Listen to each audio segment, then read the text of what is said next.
कैसे बच्चों, इससे पिछले क्लास में हम लोगों ने टाइप्स ऑफ रिएक्शन स्टार्ट किया था, जिनमें से दो रिएक्शन को हमने कंप्लीट किया। सबसे पहले आपका combination reaction and second one is आपका डिकम्पोजिशन रिएक्शन। तो कॉम्बिनेशन रिएक्शन में हमने पढ़ा था दो या दो से अधिक कंपाउंड जब आपस में कंबाइन होकर के सिंगल कंपाउंड का फॉर्मेशन करता है तो उस रिएक्शन को हम कॉम्बिनेशन रिएक्शन कहते हैं। When two or more compound combine to form a single product, then the reaction is known as combination reaction. अब उसके बाद हमने पढ़ा था डिकम्पोजिशन रिएक्शन। तो डिकम्पोजिशन रिएक्शन में मैंने आपको बताया था कि जब सिंगल कंपाउंड है ना वो दो या दो से अधिक प्रोडक्ट्स में टूटे तो उस रिएक्शन को हम क्या कहते हैं, बोलेगा डिकम्पोजिशन रिएक्शन। डिकम्पोजिशन रिएक्शन आपका तीन तरह का पढ़े थे। एक तो पढ़े थे अपन thermal decomposition, when decomposition occurs with the help of heat then the reaction is known as thermal decomposition reaction. Clear? And second one is electrolytic decomposition reaction. तो जब डिकम्पोजिशन इलेक्ट्रिसिटी के हेल्प से, जब इलेक्ट्रिसिटी के आप के चलते होता हो तो उस डिकम्पोजिशन को क्या कहते हैं, इलेक्ट्रोलाइटिक डिकम्पोजिशन रिएक्शन। क्लियर? ठीक। Next one photo decomposition reaction. तो फोटो डिकम्पोजिशन रिएक्शन में डिकम्पोजिशन होगा with the help of light. Light mean source क्या होगा, आइदर सनलाइट और बल्ब। क्लियर? ओके। नेक्स्ट आज जो हम लोग पढ़ेंगे वो तीसरा पढ़ेंगे, ध्यान दीजिएगा, डिस्प्लेसमेंट रिएक्शन। डिस्प्लेसमेंट रिएक्शन सबसे ही पता चल रहा है। डिस्प्लेसमेंट मतलब डिस्प्लेसमेंट क्या होगा, एक one element displaces another element. ध्यान दीजिएगा, one element displaces another element. Sir पता कैसे चलेगा कौन एलिमेंट किसको डिस्प्लेस करेगा, तो मैं आपको बताऊंगा। More reactive element displaces less reactive element from its salt solution. कहने का मतलब है जो ज्यादा रिएक्टिव होगा वो कम रिएक्टिव को सॉल्ट सॉल्यूशन से डिस्प्लेस कर देगा। जो ज्यादा रिएक्टिव होगा वो कम रिएक्टिव को सॉल्ट सॉल्यूशन से डिस्प्लेस कर देगा। तो सबसे पहला जो हमारा कर्तव्य होना चाहिए कि आखिर ये रिएक्टिविटी सीरीज हम यदि याद कर लें तो हमारा बहुत हद तक डिस्प्लेसमेंट रिएक्शन कंप्लीट हो जाएगा। तो इसके लिए हम आपको रिएक्टिविटी सीरीज लिखवाते हैं। ध्यान दीजिएगा, रिएक्टिविटी सीरीज, और रिएक्टिविटी सीरीज इंपॉर्टेंट है। तो ले काजू खा, ना मांगना, और अपने मन से है अलजन कर, याद है वो फी। ले काजू खा, ना मांगना और अलजन कर फी। इसी के नीचे आएगा, फी के नीचे आएगा, क्योंकि नीचे स्पेस नहीं है इसके लिए हम यहां लिख रहे हैं, मुझे फी के नीचे आएगा। कैडबरी नारियल टीन लेड में है H2 जो भी है हाइड्रोजन। कॉपर आई सिल्वर को ना बुलाई, PTAU। याद रखिएगा, ले काजू खा, ना मांगना और अलजन कर फी।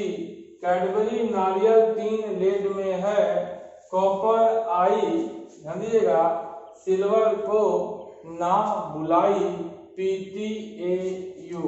क्लियर? ये याद रखिएगा, इसको रख कर है ना। ठीक, तो यहां से हम लोग इसको इसे याद रख लेंगे। ले बोलिएगा काजू खा, ना मांगना और अपने मन से है, दिस इज अल जन कर फी। ले काजू खा, ना मांगना और अल्ज़नकर्फी। कैडबरी चॉकलेट खाते हैं आप लोग, कैडबरी नारियल, बोलिए, टीन लेड में अपने मन से है, कॉपर, बोलिए आई अपने मन से ले लेता हूं, चलो, सिल्वर को ना, ये दो अपने मन से, बुलाई,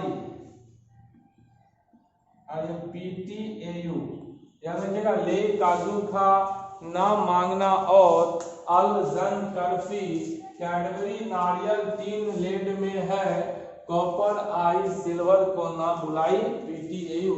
आप घर में 4 बार बोल लेंगे, क्या बोलेंगे बोलो, ले काजू खा, ना मांगना, और अल्ज़नकर्फी, कैडबरी नारियल टीन लेड में है, कॉपर आई सिल्वर को ना बुलाई, PTAU। ये रिएक्टिविटी सीरीज है आपका, जो ऑक्सीडेशन पोटेंशियल, रिडक्शन पोटेंशियल का डिक्रीजिंग ऑर्डर है। किसका ऑर्डर है? रिडक्शन पोटेंशियल का डिक्रीजिंग ऑर्डर है। आप मेनली इसमें से इसको भी यूज मत करना, इसके लिए अलग से हम बता दें, सीरीज है, याद रखने के लिए कर लीजिए, है ना, क्योंकि यहाँ पे रिडक्शन पोटेंशियल ऑक्सीडेशन पोटेंशियल का कॉन्सेप्ट है, उसके लिए हमको क्या करना पड़ेगा, फिर डेप्थ करना पड़ेगा, जो कि आपको जरूरत नहीं है। तो जितना जरूरत है वो मैं आपको बता रहा हूँ। इसी सीरीज को याद करोगे, ले काजू खा, ना मांगना, और अल्ज़नकर्फी, कैडबरी नारियल टीन लेड में है, कॉपर आई सिल्वर को ना बुलाई, PTAU। आंख बंद करके बोल सकते हो, ले मतलब लिथियम, काजू मतलब पोटेशियम, खा मतलब कैल्शियम, ना मतलब सोडियम, मांगना मतलब मैग्नीशियम, अल मतलब एल्यूमिनियम, जन मतलब जिंक, कर मतलब क्रोमियम, सी मतलब आयरन। इस तरह आप बोल लेंगे। इसका मतलब जो ऊपर वाला एलिमेंट है वो ज्यादा रिएक्टिव होता है ना, क्या बोलो, ऊपर वाला नीचे वाले को भगा देगा। हिंदी में क्या दिक्कत है, समझ में आ रहा है? ऊपर वाला नीचे वाले को भगा देगा, मतलब upper element displace lower element. ध्यान दीजिएगा, इसका मतलब क्या हो गया, ऊपर वाला मतलब upper element are more reactive. Upper element जो है वो ज्यादा रिएक्टिव होता है, अपर एलिमेंट ज्यादा रिएक्टिव है, ठीक। तो डिस्प्लेसमेंट रिएक्शन को समझिएगा, क्या बोले, more reactive element displaces less reactive element from its salt solution. कहने का मतलब जो अपर एलिमेंट है वो लोअर एलिमेंट को सॉल्ट सॉल्यूशन से भगा देगा, रिएक्शन से डिस्प्लेस कर देगा। जब एग्जांपल देखेंगे बाबू तो हमारा कॉन्सेप्ट क्लियर होगा। मगर नीचे वाला एलिमेंट ऊपर वाले एलिमेंट को भगा नहीं सकता है, ऊपर वाला नीचे वाले को भगा देगा मगर नीचे वाला ऊपर वाले को भगा नहीं देगा, है ना। इसको आप राइट डाउन कर लेंगे, राइट डाउन करें ताकि इसके आगे हम लिख पाए। क्लियर, चलिए ठीक है। ये बहुत इंपॉर्टेंट था, इसको आप वीडियो को रोक करके इसको राइट डाउन कर लिया कीजिएगा। क्लियर, यहां से हम लोग लिख लेते हैं, those reaction in which one element displaces other element known as displacement reaction। तो ध्यान दीजिएगा, वो रिएक्शन जिसमें एक एलिमेंट दूसरे एलिमेंट को डिस्प्लेस करता है, those reaction in which one element displaces other element known as displacement reaction, या और करके लिख सकते हो, है ना। यहाँ पे क्या होता है बोलो, more reactive element displaces less reactive element. Cations के लिए हम सीरीज जो बताए थे उसमें ऊपर से नीचे रिएक्टिविटी क्या होगा, बोलो घटेगा। रिएक्टिविटी क्या होगा, डिक्रीज करेगा। तो सबसे ज्यादा रिएक्टिव कौन होगा, ऊपर वाला मोर रिएक्टिव, क्लियर, और नीचे वाला लेस रिएक्टिव, क्लियर। तो कहने का मतलब more reactive element displaces less reactive element from its salt solution. ध्यान दीजिएगा बाबू, कोई दिक्कत बाबू? बिल्कुल नहीं सर, आसान है सर, समझ में आ गया। हम बोले बिल्कुल आएगा बाबू। एग्जाम्पल के तौर पे देखिए CuSO4 है प्लस का Zn है, इसको हम लोग क्या कहते हैं, बोलो कॉपर सल्फेट, और ये जिंक का सॉलिड है, जिंक है। अब आपको देखना है ये केटाइन इसका है, ये भी केटाइन है, मेटल केटाइन होता है। अब ये दोनों केटाइन में लड़ाई हुआ, केटाइन वाला हम रहेंगे और ये जिंक वाला हम रहेंगे, तो वह रहेगा जो इलेक्ट्रोकेमिकल सीरीज में ऊपर हो, वह रहेगा जो इलेक्ट्रोकेमिकल सीरीज में ऊपर हो। तो आपको याद होगा ले काजू खा नाम मांगना और अल जन कहाँ है, ऊपर, फिर कर फी कैडबरी नारियल टीन लेड में है कॉपर किधर है, नीचे, जिंक कहाँ है, ऊपर। इलेक्ट्रोकेमिकल सीरीज में देखिएगा कॉपर कहाँ है, नीचे, जिंक कहाँ है, ऊपर। मतलब मोर रिएक्टिव लेस रिएक्टिव को भगा सकता है। मतलब जिंक इसको बोलेगा भाई यहाँ से चला जा, है ना, तो ये जगह कौन पकड़ लेगा, जिंक पकड़ेगा। और ये आपका ZnSO4 क्लास का Cu सॉलिड, जिसको हम लोग कहेंगे चलो जिंक सल्फेट, क्लियर। ये आपका हो गया प्लस कॉपर का सॉलिड। और ये है ना, हाँ कहीं एक्वस है दिया हुआ, एक्वस रख दीजिएगा। एक्वस मतलब ये जो विलियन है, ये जो वो कैसा है आपका, वाटर में है, वाटर में घुला हुआ है, इसमें घुला हुआ है वाटर में, दैट इज एक्वस, क्लियर। चलिए नेक्स्ट इसी में देख सकते हैं हम लोग CuSO4 एक्वस है, Mg सॉलिड क्या इसको भगा सकता है, तो दिल से बोलो ले काजू खा ना मांगना और मांगना ऊपर, अजन कर्फी कैडबरी नारियल टीन लेड में है कॉपर। मांगना ऊपर कॉपर नीचे, सीरीज में देखिएगा मांगना ऊपर कॉपर नीचे, तो ऊपर वाला नीचे वाले को भगा सकता है। मतलब मांगना ऊपर है मतलब इसका रिएक्टिविटी ज्यादा, ये कॉपर को भगा सकता है। इसका मतलब ये MgSO4 प्लस का Cu बना सकता है। दिस इज बोलो मैग्नीशियम। कंपाउंड का नाम तो आपको बहुतों बार सिखाया भाई, अब नहीं सीखोगे तो फिर दिक्कत है भाई, सीख तो लेना चाहिए, क्लियर है। चलिए उतार लीजिएगा, राइट डाउन करें इसको। चलिए ठीक है, राइट डाउन करें। चलिए ठीक है, कुछ एग्जांपल्स हैं, इसको हम लोग देख लेते हैं। जब बात करते हैं, देखिए कॉपर सल्फेट है, आयरन का इससे रिप्लेस होगा क्या, बिल्कुल हो सकता है।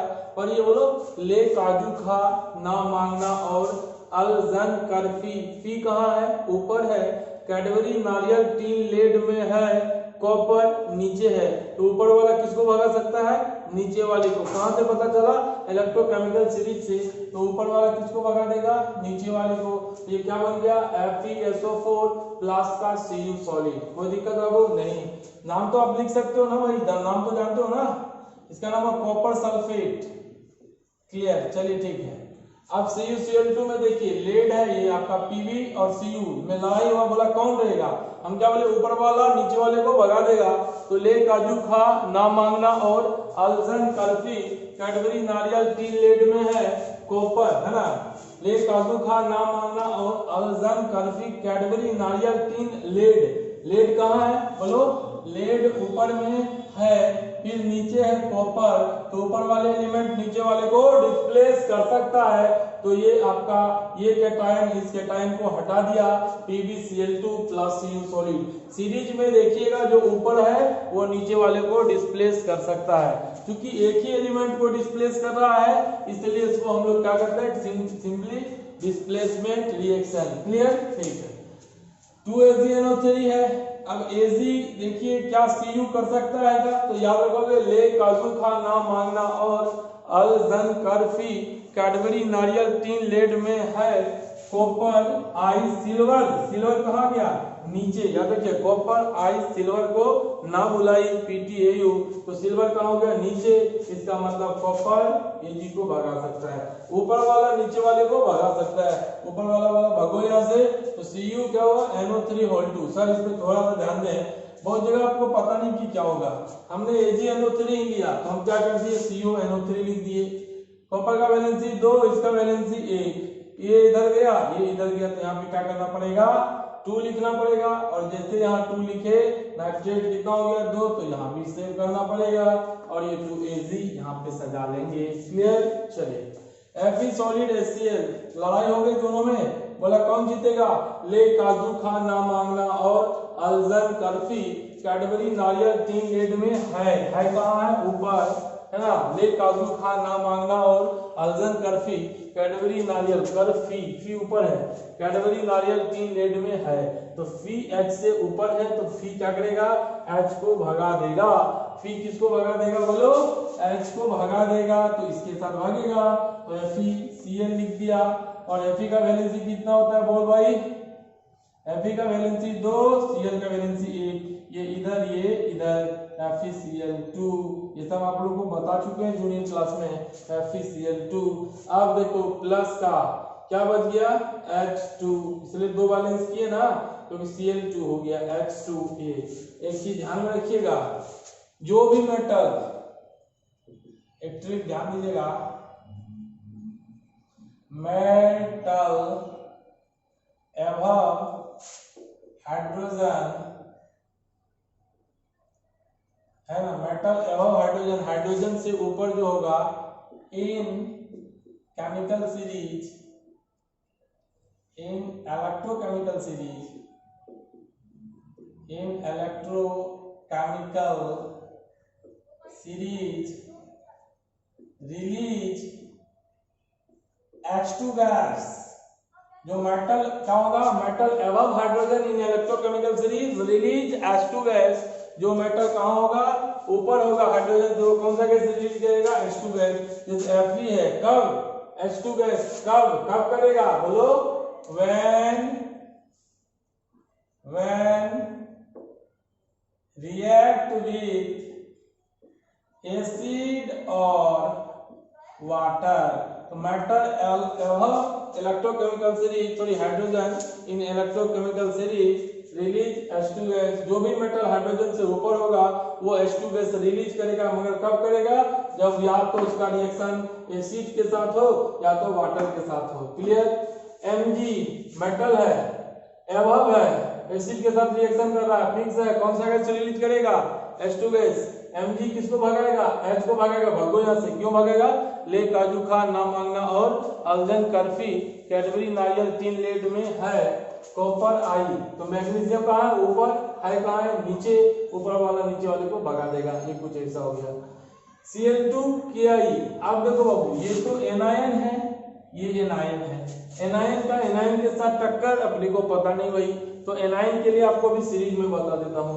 अब इसके बाद देखो कॉपर का रिएक्शन किसके साथ HNO3, तो कॉपर बोला भैया भागो H भागो, बोला ले काजू खा ना मांगना और अल्जन कर्फी कैडबरी नारियल 3 लेड में है कहाँ है ऊपर, फिर कॉपर कहाँ है नीचे, क्या नीचे वाला ऊपर वाले को भगा सकता है, बिल्कुल नहीं, ऊपर वाला नीचे वाले को भगा सकता है, डिस्प्लेस कर सकता है, लोअर एलिमेंट अपर एलिमेंट को जो इलेक्ट्रोकेमिकल सीरीज में है उसको डिस्प्लेस नहीं कर सकता, सिर्फ और सिर्फ अपर एलिमेंट लोअर एलिमेंट को इलेक्ट्रोकेमिकल सीरीज में जो होगा उसको क्या करेगा डिस्प्लेस करेगा, बाबू कौन करेगा बोलो, upper element displaces lower element in electrochemical series, यहाँ पे Cu कहाँ है लोअर है, तो CuH को नहीं भगा सकता, तो ध्यान दीजिएगा। अब सिंपली ऐसे कर सकते हैं, मान लो MgSO4 का रिएक्शन यदि हम Cu के साथ करते हैं, ध्यान दीजिएगा MgSO4 का रिएक्शन किसके साथ कर रहे हैं, Cu के साथ कर रहे हैं, तो क्या Cu आपको MgSO4 को डिस्प्लेस करेगा, बिल्कुल नहीं करेगा। क्यों? क्योंकि कहीं ना कहीं हमारा इलेक्ट्रोकेमिकल सीरीज में जो Mg है, ध्यान दीजिएगा, वो ऊपर है, मोर रिएक्टिव है। तो आप देखोगे ले काजू खा, ना मांगना और अलजन करफी कैडबरी नारियल टीन लेड में है ना। तो ये मैग्नीशियम ऊपर है और कॉपर कहाँ है? नीचे है। यदि मैग्नीशियम ऊपर है और कॉपर नीचे है तो क्या कभी कॉपर मैग्नीशियम को डिस्प्लेस कर सकता है क्या? बिल्कुल नहीं कर सकता। Upper element displaces lower element, है ना, बराबर है। मगर लोअर एलिमेंट अपर एलिमेंट को डिस्प्लेस नहीं करेगा। इसका मतलब यहां हम लोग क्या लिखेंगे? No reaction. क्या लिखेंगे? No reaction. क्यों?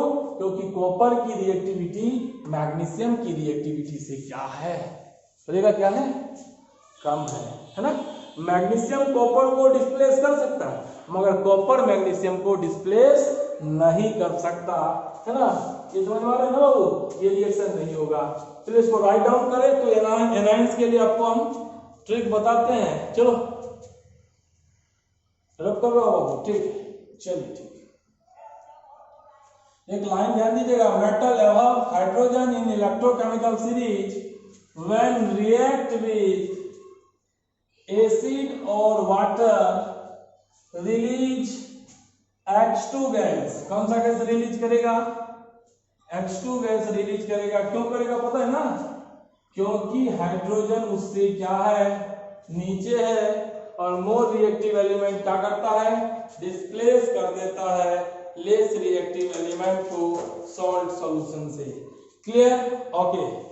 अब एनाइंस के लिए कि सर वो Ki वाला और Cl वाला में समझ में नहीं आया, तो याद रखने का तरीका है ना, फॉर एनाइंस का यदि हम डिस्प्लेसमेंट करें कि कौन से एनाइंस किसको डिस्प्लेस कर सकता है, तो याद रखने का तरीका बोलो। सल्फेट, नाइट्रेट, अल्कोहल, पीकर, क्लोरीन, ब्रोमीन, आयोडीन को पीटा। यहां से याद रखेंगे कैसे बोलो? रिएक्टिविटी सबसे ज्यादा किसका? सल्फेट, नाइट्रेट, अल्कोहल, पीकर, क्लोरीन, ब्रोमीन, आयोडीन को पीटा। इसका मतलब यह है, ध्यान दीजिएगा, कि ब्रोमीन आयोडीन को रिप्लेस कर सकता है मगर आयोडीन ब्रोमीन को डिस्प्लेस नहीं करेगा। क्लोरीन आयोडीन को डिस्प्लेस कर सकता है, क्लोरीन ब्रोमीन को डिस्प्लेस कर सकता है मगर ब्रोमीन क्लोरीन को डिस्प्लेस नहीं करेगा। क्यों? क्योंकि कहीं ना कहीं इनकी रिएक्टिविटी क्या है? कम है। तो याद रखने का तरीका क्या बताए बोलो बाबू? सल्फेट, नाइट्रेट, अल्कोहल, पीकर, क्लोरीन, ब्रोमीन, आयोडीन, पोपीटा। ये जो पोपीटा ये क्या है भाई? इसको याद रख लेना। पीकर का कोई सेंस नहीं है, ये याद रखना। तो बॉस कौन हो गया? बॉस तो सल्फेट हो गया। सल्फेट किसी को भी क्या करेगा? भागो यहां से। क्या बोलेगा? भागो यहां से, बराबर है। चलिए, तो सबसे ज्यादा क्या कौन किसी को डिस्प्लेस? सल्फेट डिस्प्लेस कर सकता है किसको? NO3 माइनस को, OH माइनस को, Cl माइनस को, सभी को कर सकता है, बराबर है, बिल्कुल है। NO3 इतने को कर सकता है, OH माइनस इतने को कर सकता है, Cl माइनस इतने को कर सकता है, Br माइनस इतने को कर सकता है और I माइनस यहाँ पे किसी को डिस्प्लेस नहीं कर सकता। ठीक, नेक्स्ट हम लोग पढ़ते हैं डबल डिस्प्लेसमेंट रिएक्शन। कौन सा बोलो? Double displacement reaction. रब कर रहा हूं, चलो ठीक है। तो क्या याद करवाए बोलो? ले काजू खा, ना मांगना और अलजन करफी कैडबरी नारियल टीन लेड में है। कॉपर आई सिल्वर को ना बुलाई PtAu। साथ में सल्फेट, नाइट्रेट, अल्कोहल पीकर, क्लोरीन ब्रोमीन को पीटा। यदि इतना आपको याद है तो आपका डिस्प्लेसमेंट रिएक्शन कंप्लीट हो गया। आपका डिस्प्लेसमेंट रिएक्शन कंप्लीट हो गया। कोई दिक्कत? चलिए ठीक है। तो नेक्स्ट देखिएगा डबल डिस्प्लेसमेंट रिएक्शन। नेक्स्ट कौन सा? Double displacement reaction. देखिए नेक्स्ट देखिएगा डबल डिस्प्लेसमेंट रिएक्शन। तो those reaction in which two compound react by exchange of ion। अब इस रिएक्शन में क्या होता है, दो कंपाउंड आपस में रिएक्ट करता है मगर आयन एक्सचेंज होता है। एक का कैटायन का एक्सचेंज दूसरे के एनायन के साथ, दूसरे का एनायन का जो एक्सचेंज होगा पहले वाले के कैटायन के साथ। तो पहला वाला किसके साथ, दूसरे के एनायंस के साथ जाएगा, और दूसरे वाला का एनायंस किसके साथ जाएगा, पहला वाला के कैटायंस के साथ जाएगा। तो आप यहाँ देख सकते हो दो reaction in two compound react by exchange of ion and form new compound। आप क्या देख रहे हो, ये Ag क्या किया, ये आपको Cl को Ag मतलब पहले वाले का कैटायन दूसरे वाला का एनायन, दूसरे वाला का कैटायन पहले वाला का एनायन, ये आपका बन गया AgCl प्लस NaNO3। इसको सिल्वर नाइट्रेट कहते हैं, ये सोडियम क्लोराइड हुआ और ये सिल्वर क्लोराइड। ध्यान दीजिएगा डबल डिस्प्लेसमेंट रिएक्शन का जो मेन पहचान है वो आपका है कि इस रिएक्शन में आपका पीपीटी का फॉर्मेशन होता है।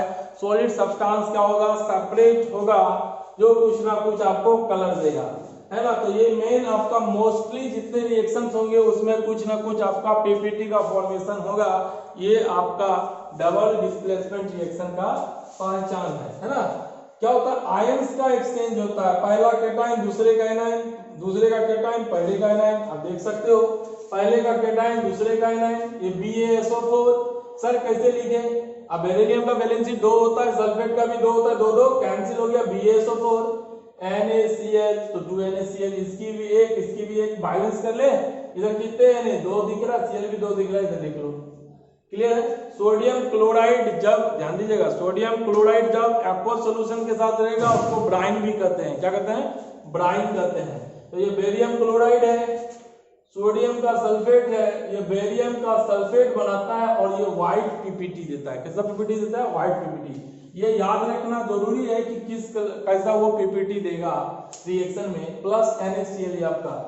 सिमिलरली आप देख सकते हो कॉपर का सल्फेट H2S के साथ रिएक्शन किया, कॉपर का कैटायन H2S का एनायन, H2 का कैटायन SO4 का एनायन, आयन एक्सचेंज होगा। क्या होगा बोलो, आयन एक्सचेंज होगा, और ये CuS बना, दैट इज ब्लैक पीपीटी देगा, नाम कॉपर का सल्फाइड, ये सब आप जान ही रहे हैं ना।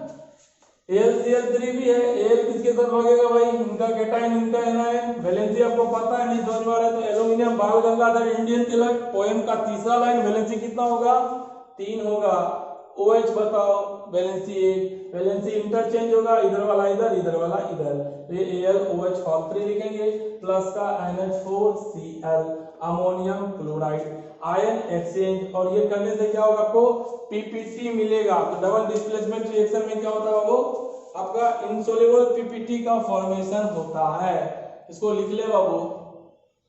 तो नॉर्मली जो डबल डिस्प्लेसमेंट रिएक्शन होगा उसमें आयन एक्सचेंज होता है, मतलब एक कैटायन दूसरे का एनायन, दूसरे का कैटायन पहले का एनायन, इस तरह दिख जाएगा, क्लियर। और साथ ही ध्यान दीजिएगा क्या है आपका कि इसमें पीपीटी का फॉर्मेशन होगा। तो यहाँ पे आप लिख सकते हैं in double displacement reaction, double displacement reaction PPT, PPT मतलब प्रिसिपिटेट, प्रिसिपिटेट जो सॉलिड सब्सटेंस होगा, substance separate, separate from reaction, reaction या फॉर्म कर सकते हो, फॉर्म, क्लियर। तो ध्यान दीजिएगा डबल डिस्प्लेसमेंट रिएक्शन में क्या होता है, सॉलिड सब्सटेंस आपका रिएक्शन से सेपरेट होता है, क्या होता है, रिएक्शन से सेपरेट होगा, है ना, और वो क्या करेगा, कुछ ना कुछ कलर वो आपको शो करता है, क्लियर है।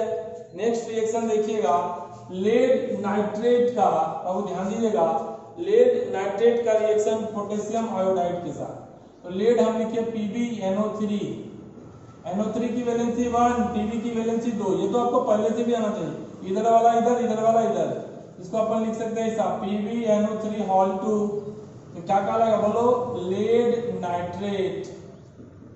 लेड नाइट्रेट को किसके साथ, पोटेशियम का आयोडाइड, चलो Ki लिखता हूं, क्यों, हलीना का सबसे बढ़िया वैलेंसी 1, फिरकल वाला एक एंटी वैलेंसी 1, इसको ऐसे लिखो।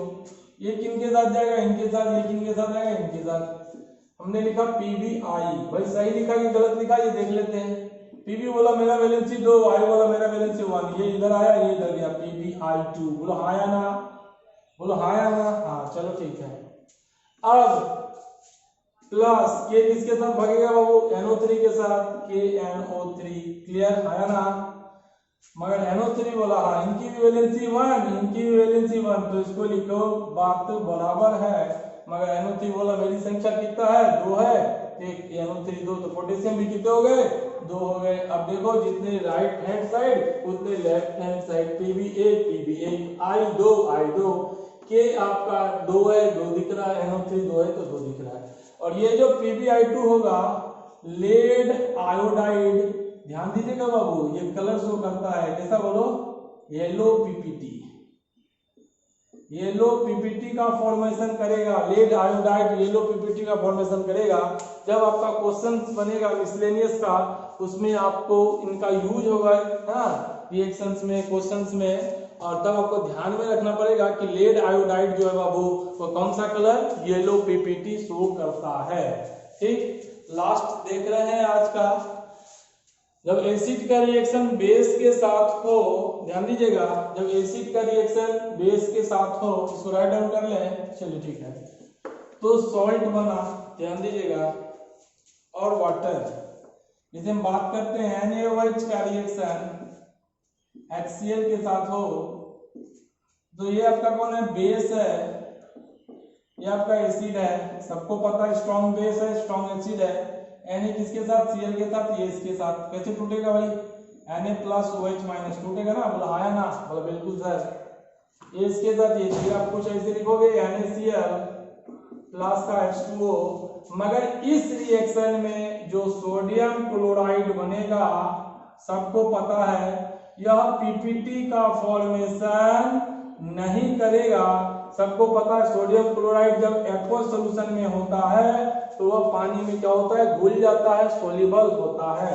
तो कुछ रिएक्शंस ऐसे होंगे जहां डबल डिस्प्लेसमेंट में डिस्प्लेसमेंट तो डबल होगा, आयन का एक्सचेंज होगा, मगर वो PPT का फॉर्मेशन नहीं करेगा। एग्जांपल Na देखो, Cl के साथ गया H, इसके साथ गया, आयन एक्सचेंज हुआ मगर PPT का फॉर्मेशन नहीं होता है। सर पता कैसे चला, सबको पता भाई, पानी लो, पानी में क्या मिला दो, नमक मिला दो, क्या उसको सेपरेट करेंगे, वो थोड़ी देर बाद तो घुल जाता है, बराबर है ना।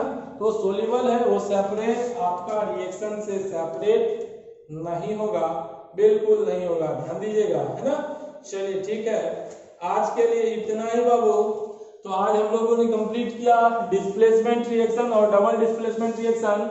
डिस्प्लेसमेंट रिएक्शन बहुत ही आसान है, आपको बताए थे, क्या करते हैं, one element displaces another element. पता कैसे चलेगा, more reactive element displaces less reactive element. कैसे पता चला सर, सीरीज याद करना, ऊपर वाले किसको भगाएगा, नीचे वाले को। सर कौन सा सीरीज, ले काजू खा ना मांगना और वाला, बराबर है, चलो ठीक है, उसको एक बार आप बोल भी ले और उसके एलिमेंट का नाम भी ले ले, है ना, वो आपका रिमेंबर हो जाएगा, ठीक, बराबर। चलो नेक्स्ट आपका कौन से एनायंस को भगाएगा, उसके लिए भी आपको बताया, सल्फेट, नाइट्रेट, अल्कोहल पीकर क्लोरीन ब्रोमीन को पीटा, ये याद रख लीजिएगा, कोई दिक्कत बाबू नहीं। चलिए नेक्स्ट आपका डबल डिस्प्लेसमेंट रिएक्शन में आपको जो मोस्ट इंपोर्टेंट है तो वो आपको याद रखना है कि कौन कौन से कंपाउंड का जो PPT होगा वो किस तरह का PPT का फॉर्मेशन करेगा, उसका कलर क्या होगा, ताकि जब आप मिसलेनियस क्वेश्चंस बनाएंगे तो उसमें आपको यूज होगा। क्योंकि कहीं ना कहीं फर्स्ट चैप्टर आपका आगे सेकेंड थर्ड चैप्टर में मर्ज्ड हो जाता है और फिर अच्छे अच्छे क्वेश्चन का फॉर्मेशन होता है। ठीक है बाबू, आज के लिए इतना ही। नेक्स्ट क्लास में अपन मिलेंगे रिडॉक्स रिएक्शन लेके ऑक्सीडेशन रिडक्शन, है ना। तो those reaction in which oxidation and reduction occur simultaneously known as redox reaction. Oxidation number निकालने के लिए सीखेंगे, 2-3 क्लास, है ना, अपन सीखेंगे। उसके बाद फिर आपका आगे पढ़ेंगे ना, डेंसिटी है, कोरोजन वगैरह है। ठीक है, चले आज के लिए इतना ही, bye bye, all the best.